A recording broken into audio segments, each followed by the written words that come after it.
Every time I start talking about it, I can hear how it sounds. I can hear how it comes off, like I'm either exaggerating or trying to scare people or trying to turn something into more than it was. And I'm not. I don't like scary stories. I don't watch horror movies. I don't go looking for weird stuff online. I grew up in a place where people mind their business and explain things in practical ways. Animals, weather, drunk trespassers, that kind of stuff. So I've always had this habit of trying to explain it to myself in normal terms. Even now, even after all these years. I still try to put it into some kind of box that makes sense. It never quite fits. I grew up on a family ranch in a rural part of the state. Not those picture-perfect ranches you see in movies with big white fences and wide open flat land. Ours was kind of rough around the edges. Some open pasture, some wooded areas, some uneven ground, rocky in places. It had been in my family for a few generations, passed down, divided up, stitched back together, sold off in pieces and bought back. By the time I was a kid, it wasn't some big operation. We had a few head of cattle, some horses, chickens, and a couple of outbuildings that were always half falling apart. The woods were always there. That's the thing people don't always picture when you say ranch. They imagine open fields, but a good chunk of our land backed up to thick woods, not trails with signs. Just trees that had grown however they wanted, with brush underneath, fallen logs, patches where the light barely reached the ground. As kids, we were told where we could go and where we couldn't. The boundary was never marked with a fence or anything official. It was more like, don't go past that line of trees, or don't cross the creek and keep going. Stuff like that. And like most kids who grow up in the middle of nowhere, we tested those limits slowly over time. By the time I was in my late teens, early 20s, I knew the woods better than most people. Just from wandering, from helping fix fences, from checking on animals that wandered too far, from killing time. It was quiet out there in a way that's hard to explain to people who didn't grow up with it. Not silent. You always had insects, birds, wind in the leaves, but human noise didn't exist unless someone brought it with them. No neighbors talking. Just land. That day, I remember it being warm. I had been helping my dad with some repairs on one of the old sheds earlier in the morning, replacing a couple of rotting boards, messing with a hinge that never lined up right. Around midday, he realized we were missing one of the younger calves. They wander. Sometimes they push through weak spots in the fence. Sometimes they follow something. Usually we find them within a few hours. I grabbed a water bottle and told him I'd walk the tree line and check the wooded edge. I'd done it plenty of times. I wasn't armed. No gun. Only a small pocket knife I always carried. I wasn't thinking about predators. We didn't have a big problem with dangerous wildlife. Nothing common. I walked along the edge of the pasture first, following a faint trail that animals had worn down over time. You get used to reading small signs, bent grass, broken twigs, slight impressions in dirt. I wasn't tracking in any serious sense, but I knew what to look for. After about 20 minutes with no luck, I stepped into the woods. The temperature dropped, that familiar coolness you get when the canopy blocks the sun. The light changes too. Everything looks a little flatter. Greens turn darker, shadows get thicker. I followed a path I'd taken before, just a route I knew was relatively easy to walk. I was half paying attention, half thinking about random stuff. At some point I realized I couldn't hear the pasture anymore. That probably sounds obvious, but what I mean is, I couldn't hear any of the usual ranch sounds. No distant lowing of cattle, no clanking of metal, no voices. Just woods. That wasn't unusual either, but I remember noticing it. I kept walking. I don't know how long I'd been in there. Time feels different when you're alone in trees. I remember seeing a patch ahead where the trees thinned slightly, like a place where fewer trees had grown close together, letting more light through. And I saw this at first. My brain did what it always does. It tried to assign something normal to it. Deer. That was my first thought. I stopped walking. The movement was low to the ground, something moving between trunks. I only caught glimpses at first. Brownish, grayish. I stood there squinting. It stepped more fully into view. And I remember this very clearly. My brain stalled, like confusion. It looked like a person, not in a clean, obvious way, not like someone standing there waving. It looked like a human body shape, head, torso, arms, legs, but it was on all fours. It was positioned, balanced. hands and feet on the ground, back sort of level, head angled forward. I could see shoulders. I could see what looked like the curve of a spine under skin or clothing. I'm not even sure which. I couldn't tell if it was naked or wearing something skin-colored or dirty. I didn't see a face. The head was turned slightly away from me, and hair or shadow covered most of it. I stood there long enough for my mouth to feel dry. My first actual thought after deer was, someone's messing with me. Hunters. Somebody trying to scare people. But it didn't fit. People don't move like that comfortably. Even people who crawl don't look settled in that position. There's usually tension, shifting, hesitation. This thing looked used to it. It took a few steps forward, hands and feet pressing into the ground, one after the other. I considered calling out, like hi or something. I didn't. I don't know why. I've tried to figure that out. I didn't want to draw attention to myself. Part of me thinks I didn't want confirmation that it could respond. While I was standing there, it stopped. Completely. It felt like it knew I was there. I didn't see it look at me, but I felt noticed. And I hate using that phrase because it sounds dumb. Then it moved. It just went.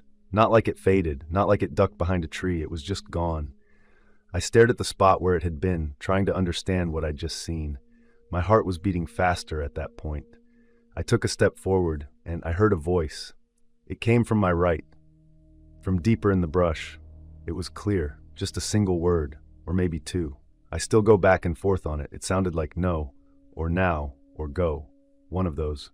Short, flat, no emotion in it, not shouted. I didn't even breathe for a second. And then crying. A woman. At least it sounded like a woman. It was crying, heavy, shuddering. The kind of crying that sounds like someone is completely broken down. It came from roughly the same direction as the voice. My brain tried to do something with that. Woman lost in the woods. Woman hurt. Woman being attacked. Someone playing a horrible prank. Nothing fit together. The crying didn't change. And I realized something else. I couldn't hear anything else anymore. No birds. No insects. No wind. Just crying. I turned around, walked fast, then faster. Then I was running. Branches snapped against my arms and face. I didn't try to avoid them. I wasn't following the path anymore. I just went in the direction I thought would take me back toward the pasture. Eventually, I burst out of the tree line into open pasture and kept running. Hit the fence and had to grab onto it to keep from collapsing. My dad came toward me, asking what was wrong. I tried to talk. Nothing came out right away. I finally told him I thought I saw someone in the woods. He grabbed his rifle and told me to stay put.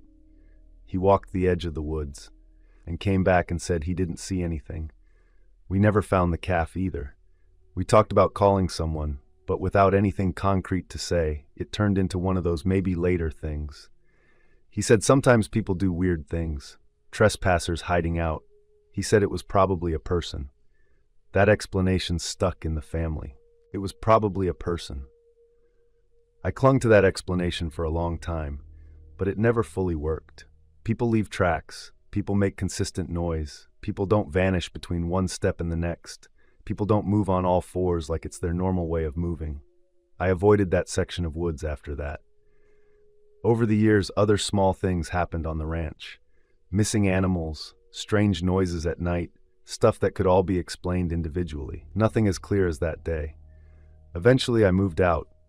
Life happened, but it never left. I'll be doing something completely unrelated, and I'll suddenly remember the way its back looked, or the exact flatness of the voice, or how the crying didn't sound like it needed help, even though crying usually does. That's another thing that bothers me. If you hear someone crying in pain or fear, there's usually urgency in it, sharpness, panic. This sounded empty, like a recording. And I know that whatever happened that day changed the way I look at places I thought I understood. The woods don't feel neutral to me anymore. They feel like spaces that tolerate us, not places that belong to us.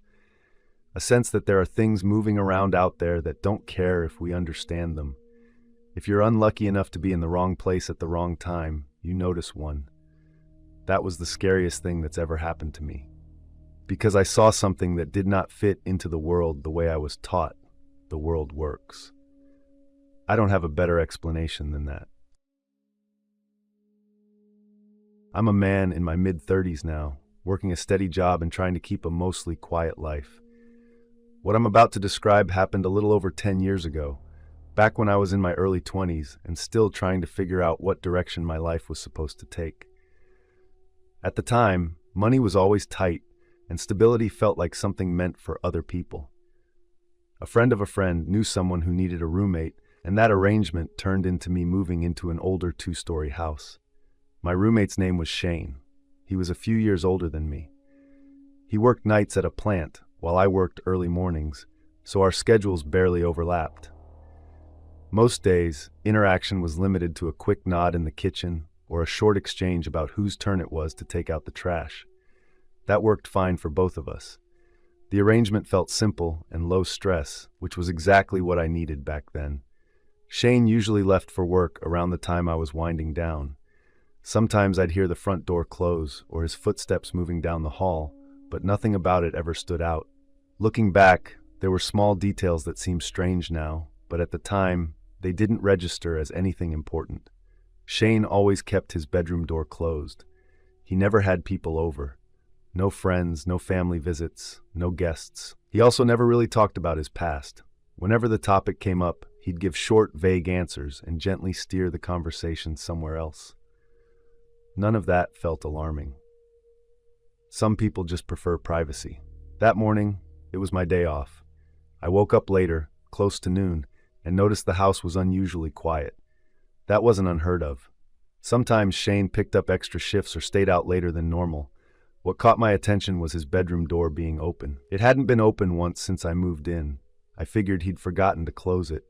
I walked down the hallway. The door was already halfway open, and I pushed it wider with my fingertips. Shane was lying on his bed. He was on his back, blankets pulled up to his chest, arms resting stiffly at his sides. His eyes were open, staring at the ceiling. For a moment, it looked like he was sleeping with his eyes open, which didn't make sense but felt less terrifying than the alternative. His skin looked wrong, pale in a way that didn't resemble normal sleep, almost gray. I said his name. No response. I stepped closer and called it again. The air in the room felt heavy, like it had been sitting still for a long time. A sour, metallic smell lingered faintly beneath the usual dusty odor. When I reached out and touched his arm, it was cold. That was the moment it clicked. Panic took over. My hands started shaking so badly I could barely pull my phone out of my pocket. I stumbled backward into the hallway while dialing emergency services, trying to explain what I'd found through uneven breaths. Paramedics arrived. They asked me questions while working on him, but I could tell from their faces there was nothing to be done. After some time, one of the officers gently told me Shane had passed away, most likely due to a medical issue. Later, I learned he'd had an undiagnosed heart condition. No signs of foul play, no signs of a struggle, just gone. The rest of that day blurred together, giving statements. Sitting on the front steps while strangers moved through the house, watching them carry his body out on a stretcher. By nightfall, the house felt hollow. Shane's family came to collect his belongings. They were polite and just as reserved as he'd been. Within a week, his room was empty. The landlord told me I could either find another roommate or cover the full rent myself. I chose to stay alone. Part of that decision came from practicality. Moving costs money I didn't have. Another part came from not wanting a stranger in the house after everything that had happened. As strange as it sounds, being alone felt easier than starting over with someone new. The house was quieter than ever, but I adjusted. I kept to my routine, worked my shifts, came home, and tried not to think about what had happened in the room down the hall. Occasionally, my eyes would drift toward Shane's door as I walked past it. I kept it closed, just like he always had. Sleep became a little harder, like a persistent restlessness. I'd wake up in the middle of the night and lie there staring at the ceiling, listening to the subtle noises old houses make. At least, that's what I kept telling myself. One night, a few months after Shane passed, something changed. I woke up sometime after midnight. No obvious reason. Everything felt weird. Then I heard laughter. Sounded like it was coming from somewhere in the house. A man's voice. My half-asleep brain tried to rationalize it. Someone walking down the street talking on a phone. But the sound didn't fade. It drifted slowly, unevenly, like someone chuckling to themselves. The laughter didn't sound happy. It sounded strained, uncomfortable. The sound seemed to be coming from the living room. A few seconds passed, maybe like a minute. The laughter stopped. Silence filled the house again. I rolled onto my side, facing the bedroom door, and stared into the darkness. Something touched my shoulder, like the light press of fingertips. Every muscle in my body locked up. The sensation was unmistakable, warm, real. Slowly, I turned my head toward the side of the bed. Nothing was there. The room was empty. My door was still closed. No movement, no sound. I didn't know where to go. The house felt equally unsafe in every direction. I turned on the lamp and scanned every corner. Nothing. No one. In the days that followed, I told myself it had been a stress response. Lack of sleep, my brain filling in gaps with imagined sensations. That explanation held barely. Things started happening. The faint sound of movement in the hallway when I knew I was alone. The feeling of being watched when sitting in the living room. Occasionally, I'd catch a glimpse of something in my peripheral vision, only for it to vanish when I looked directly at it. None of it was dramatic enough to prove anything. All of it was just enough to make me feel constantly on edge. The breaking point came on a night when I got off work later than usual. It was close to midnight when I pulled into the driveway. Unlocking the front door, stepping inside, and flipping on the living room light had become automatic. That night, the light revealed something on the couch. Someone was sitting there. At first glance, my brain assumed it was Shane. That didn't make sense. Shane was dead. The figure's body shape matched him. Same build, same hair. My eyes adjusted. The body was twisted. The head was turned completely backward, fully facing behind. The face stared directly at me. The mouth hung open. The eyes were open. Every detail was wrong. The neck looked stretched, elongated, bent in a way that shouldn't be physically possible. My vision tunneled. The last thing I remember is a wave of dizziness and the floor rushing up toward me. When consciousness returned, I was lying on my back near the front door. The living room light was still on. The couch was empty. I didn't question it. My body moved on instinct. Staggering to my feet, I ran out of the house, got into my car, and drove. I don't remember where I went. Only that I kept driving. Later that day, I called the landlord and told him I was done. I never went back. Most of my possessions stayed behind. None of it felt worth retrieving. Years have passed since then. I've tried to analyze what happened, tried to find logical explanations. Maybe my mind broke under pressure and filled the silence with things that weren't real. The problem is how real it felt. The weight of that hand on my shoulder. The clarity of that face on the couch. Those memories haven't faded. To this day, I don't know what actually happened in that house. The apartment complex sat on the edge of town, where the pavement gave way to gravel and pine needles, a place that technically counted as student housing, but felt more like a cluster of old cabins that had been converted into rentals. I was 22, finishing my last year at a small college tucked into the foothills of a mountain range in northern Colorado. Most of my life revolved around classes, my part-time job at a cafe downtown, and trying to figure out what I was supposed to do after graduation. Moving there had been a practical decision. Rent closer to campus was higher, and I didn't own a car. The complex was within walking distance of both the bus stop and a strip of small shops where I worked. It wasn't pretty, but it was affordable, and I told myself that being near the mountains probably meant it was quieter and safer than living closer to the highway. The unit was a one-bedroom on the second floor, with a narrow balcony that overlooked the parking lot and a row of trees beyond it. Most of the other tenants were students or young couples. You'd see someone carrying groceries up the stairs or heading out with a backpack, exchange a nod, and that was about it. Nothing stood out. Morning classes, afternoon shifts at the cafe, evenings spent studying or watching shows with my door locked and headphones on. Occasionally I'd walk into town instead of taking the bus if the weather was decent. The path followed a narrow road that curved along the edge of the woods before opening up into the main street. It was early evening. Traffic was light. Halfway through the walk, footsteps started to register behind me. They blended into everything else.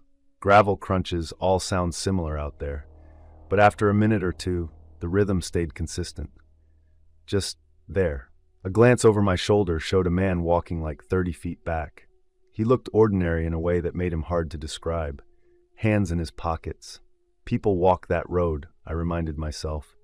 It connects the housing area to town. It's not strange. So I kept going. A bend in the road came up where the trees pressed closer on both sides and the streetlights were spaced farther apart. My pace naturally picked up a little, the way it does when you realize you're alone somewhere darker than you expected to be. The footsteps behind me picked up too. Another quick look back confirmed he was still there. The distance hadn't changed much, but the timing of our steps felt matched. When I slowed slightly, he slowed. When I sped up, he did too. By the time the outline of the apartment buildings came into view, my hands were damp with sweat. Relief started to creep in. Lights were on in some windows. A car pulled into the lot. Normal life existed there. Turning into the complex, I headed toward my building. The stairs were at the far end, near a cluster of bushes and a small maintenance shed. The man turned in behind me. At that point, pretending nothing was wrong became impossible. Instinct told me to break into a run, but another part of my brain insisted that doing so would make things worse. Reaching the bottom of the stairs, I took them two at a time. At the top, the door to my unit was halfway down the exterior hallway. Before I reached it, the footsteps stopped. A glance over my shoulder showed the man standing at the top of the stairs. He wasn't moving closer. He was watching. We locked eyes. No words were exchanged. No gestures. After a few seconds that felt much longer, he turned around and walked back down the stairs, disappearing into the dimness of the parking lot. Inside my apartment, the deadbolt clicked into place, and I leaned against the door, trying to slow my breathing. Nothing actually happened. Maybe he lived in the complex. Maybe he realized he was going the wrong way. Sleep came in short, shallow bursts that night. Over the next few days, the man didn't appear again. Tension gradually loosened its grip, until the second incident. It was afternoon, broad daylight, when I left the cafe after a shorter shift. The sun hung low but bright. A couple of customers lingered inside, and someone was sweeping near the entrance. The walk home felt safe enough. Cars passed regularly. A few people moved between shops. About 2 blocks from the cafe, a dark car slowed beside me. I assumed the driver was looking for parking. The car rolled forward, then stopped again, matching my pace. The passenger side window slid down. A man leaned across from the driver's seat. He looked to be in his 30s, short hair, stubble, neutral expression. "Hey," he said, "you need a ride?" My immediate response was a firm, "No, thank you." The window stayed down. "You sure? It's a bit of a walk from here." "I'm good," I said, keeping my voice cool and my eyes forward. The car idled beside me for a few more seconds before slowly pulling ahead and turning the corner. A wave of relief passed through me. That relief didn't last. Half a block later, the same car came around from a side street, pulling up behind me. This time, it didn't stop right next to me. It trailed me at a slow crawl. I turned onto a busier street, hoping traffic would discourage him. The car followed. After about a minute, it accelerated, passed me, and continued down the road. My shoulders sagged. Maybe he'd given up. Maybe he'd realized I wasn't interested. Another turn brought me closer to my apartment complex. The street here was quieter, lined with trees and a few small houses. The dark car appeared again, pulling up ahead of me and stopping near the curb. Both front doors opened. The man from the passenger seat stepped out. The driver got out too. And standing there beside the first man was the same person who had followed me to my apartment days earlier. Recognition hit like ice water. My body locked up. The world narrowed to the sound of my own heartbeat and the sight of those two men standing between me and the direction I needed to go. Then, survival instinct took over. I just ran, toward the cluster of small shops at the edge of the street. I burst inside, nearly colliding with a man exiting. "Help," came out of my mouth. A couple of customers turned. Through the glass, the two men stood near the curb. They didn't come inside. They just watched for a moment. Then both walked back to the car. The car pulled away, disappearing down the road. My legs felt weak enough that I had to grab onto a shelf to keep from sinking to the floor. We called the police. Sitting on the edge of the store's counter while waiting felt surreal. Officers arrived. I gave descriptions. They took it very seriously. But no arrests were made. After that, I didn't walk alone. If I couldn't arrange a ride or a bus, I didn't go. The apartment never felt the same. I finished the semester, packed my things, and moved back in with my parents. I wonder if those men were opportunists who saw a young woman walking alone and decided to test boundaries. I wonder if they had noticed me earlier, maybe from the cafe, maybe from the complex, and were waiting for a moment.